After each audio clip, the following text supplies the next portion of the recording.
Hello friends, मैं अनिता भास्कर आप सभी लोगों का अपने यूट्यूब चैनल पर स्वागत करती हूं। और पॉलिटिकल थिंकर्स में हम आज बढ़ेंगे संपत्ति के संबंध में लास्की के विचार। पिछली वीडियो हमने अपलोड की थी मैंने संपत्ति, और उसमें हमने काफी चीजें कंप्लीट कर ली थी और काफी परिभाषाएं उसमें महत्वपूर्ण थी।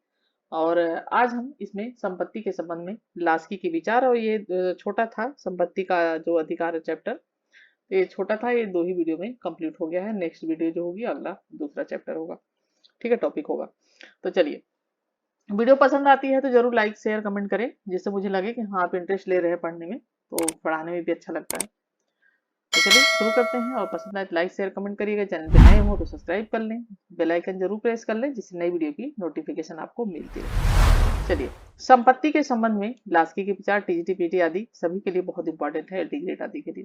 तो संपत्ति के संबंध में लास्की के विचार के अंतर्गत संपत्ति के उदारवादी सिद्धांत की आलोचना करते हुए लास्की ने एक ग्रामर ऑफ पॉलिटिक्स, ठीक है, मैं इस सिद्धांत का संशोधित रूप प्रस्तुत किया, यानी उसका रूप जो था उसका संशोधन करके उसका रूप प्रस्तुत किया, संशोधित।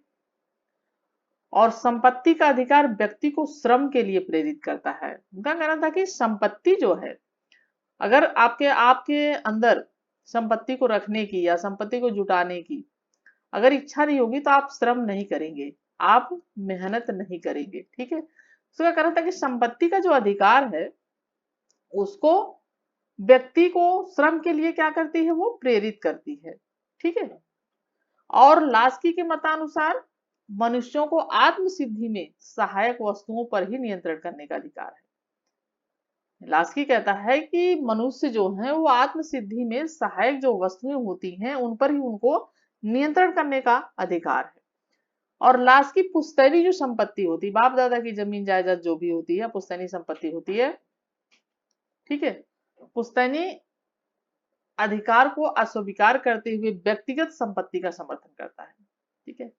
लास्की जो है कहता है पुश्तैनी जो अधिकार है, पुश्तैनी संपत्ति के अधिकार को अस्वीकार करता है, यानी उसे स्वीकार नहीं करता।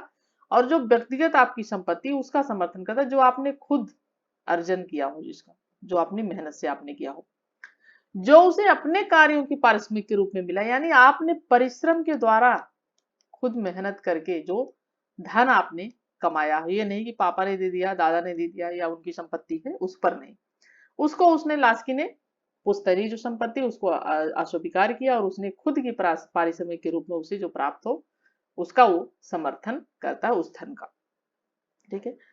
पारिश्रमिक के रूप में प्राप्त संपत्ति पर व्यक्ति का यह अधिकार है कि वह इसका अपने ढंग से प्रयोग करे, ठीक है।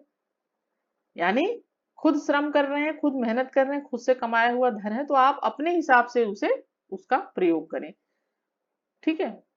पारिश्रमिक के रूप में संपत्ति का यही अधिकार कहा जा सकता है। परंतु लास्की कहता है कि इसके बावजूद, ठीक है, लास्की कहता है कि इसके बावजूद समाज के सदस्य स्वतंत्रता से वंचित रह जाते हैं, रह सकते हैं। इस त्रुटि को, इस गलती को, इस खामी को दूर करने के उद्देश्य से लास्की ने औद्योगिक संगठन का सिद्धांत, थ्योरी ऑफ इंडस्ट्रियल ऑर्गेनाइजेशन, ठीक है, थ्योरी ऑफ इंडस्ट्रियल ऑर्गेनाइजेशन प्रस्तुत इसने किया।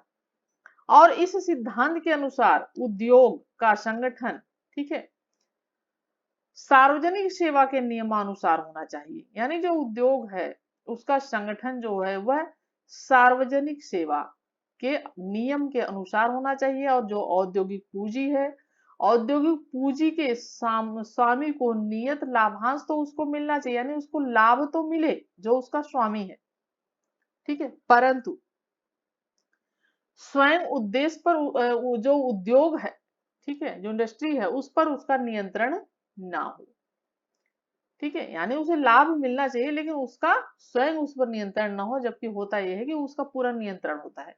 बल्कि यह नियंत्रण जो श्रमिक वर्ग है, जो उसमें काम करता है, जो रात दिन मेहनत करता है, उसके हाथ में होना चाहिए, इस बात का समर्थन करते हैं।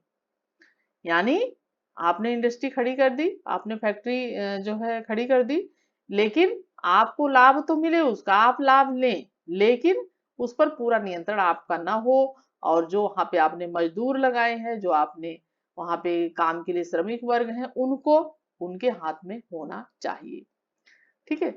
तो संपत्ति के संबंध में हॉबहाउस के विचार, ठीक है, अब संपत्ति के संबंध में अभी लास्की के विचार पढ़े, अब हॉबहाउस के विचार पढ़ते हैं। तो हॉबहाउस के विचार व्यक्तिवाद द्वारा संपत्ति के अधिकार को सीमित कराधान को हॉबहाउस ने स्वतंत्रता का अतिक्रमण कहा, ठीक है। इसके अनुसार मूल्य यानी वैल्यू का सच्चा समर्थक स्वयं समुदाय और उसकी आवश्यकता है, ठीक है, और उस पर समुदाय का ही अधिकार होना चाहिए, ठीक है। क्या कहता है कि व्यक्तिवाद द्वारा संपत्ति के अधिकार पर, यानी व्यक्ति अगर अर्जन करता है खुद व्यक्तिगत रूप से संपत्ति, तो हॉबहाउस ने स्वतंत्रता का इसे क्या कहा है, इसे अतिक्रमण कहा है। उसके अनुसार वैल्यू या मूल्य का सच्चा समर्थक स्वयं समुदाय और उसकी आवश्यकता और उस पर पूरे समुदाय का, यानी सिर्फ व्यक्ति, एक व्यक्ति का नहीं, व्यक्तिगत नहीं होना चाहिए, पर्सनल नहीं होना चाहिए, पूरे जो है समुदाय है उसका पूरा अधिकार होना चाहिए। कौन कहता है, हॉबहाउस कहता है, ठीक है। हॉबहाउस के मत में एकाधिकार से प्राप्त मूल्य पर पूंजीपतियों के अधिपत्य को रोकने का एकमात्र उपाय है सार्वजनिक नियंत्रण, यानी सिर्फ किसी एक व्यक्ति का अधिकार न होके या किसी एक पूंजीपति का अधिकार न होके उस पर सार्वजनिक सभी लोगों का सामुदायिक रूप से नियंत्रण होना चाहिए। हॉबहाउस ने समाजवाद के ऐसे किसी भी रूप को स्वीकार करने से इनकार किया जिसमें स्वतंत्रता और लोकतंत्र को उपयुक्त स्थान न प्राप्त हो, यानी स्वतंत्रता न हो और जिसमें लोकतंत्र को उपयुक्त स्थान न प्राप्त हो, ठीक है। हॉबहाउस आगे कहता है कि उदारवादी समाजवाद का उसने समर्थन किया हॉबहाउस ने, जिसमें लोकतंत्र की व्यवस्था हो तथा व्यक्ति को उसमें स्वतंत्रता भी प्राप्त हो ताकि वह अपना उचित क्या करे कर सके, अपना विकास कर सके। और हॉबहाउस के मत में संपत्ति असीम नहीं और राज्य को यह अधिकार है कि वो सर्वहित के संवर्धन के लिए संपत्ति का पुनर्वितरण कर सकते हैं, यानी हर हाल में हॉबहाउस जो है वह लास्की की अपेक्षा, जो लास्की पर्सनल मानता है, लेकिन यह उस पर सार्वजनिक नियंत्रण की हर मामले में कोशिश कर रहा है कि हर जगह सर्वहित के संवर्धन के लिए इस संपत्ति का पुनर्वितरण कर सकता है। और हॉबहाउस के मत में संपत्ति असीम नहीं है और राज्य को यह अधिकार है कि वह सबके हित के लिए उसका पुनर्वितरण कर सकता है।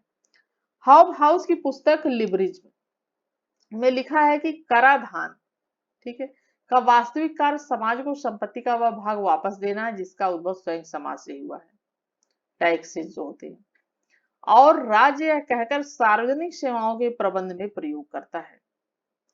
तो हॉबहाउस ने अपनी पुस्तक लिखा है कि कराधान का वास्तविक कार्य समाज को संपत्ति का वह भाग वापस देना है जिसका उद्भव जो है स्वयं समाज से ही हुआ है, और राज्य यह कहकर सार्वजनिक सेवाओं के प्रबंध में प्रयोग करता है, ठीक। किसमें लिखा है, लिबरिज्म में। नेक्स्ट है संपत्ति का मार्क्सवादी दृष्टिकोण, ठीक है। लास्की के विचार, हॉबहाउस के विचार और संपत्ति का मार्क्सवादी दृष्टिकोण देखते हैं क्या है। मार्क्सवादी दृष्टिकोण कहता है कि मार्क्सवाद व्यक्तिगत संपत्ति का क्या करते हैं, ये तो विरोध करते हैं ना व्यक्तिगत संपत्ति का। मार्क्सवादी व्यक्तिगत संपत्ति का विरोध करते हैं। इसके निम्नलिखित कारण हैं इनके कि इनका तो ले दे के एक ही रवैया है कि जो है परस्पर दो विरोधी वर्गों धनवान और निर्धन वर्ग में समाज बट गया है। एक धनवान वर्ग होता है दो और दूसरा निर्धन वर्ग होता है, दो वर्ग होते हैं, पूंजीपति वर्ग और श्रमिक वर्ग। पूंजीपति वर्ग उत्पादन के साधनों पर निजी स्वामित्व के कारण मजदूर वर्ग का क्या करता है, शोषण करता है।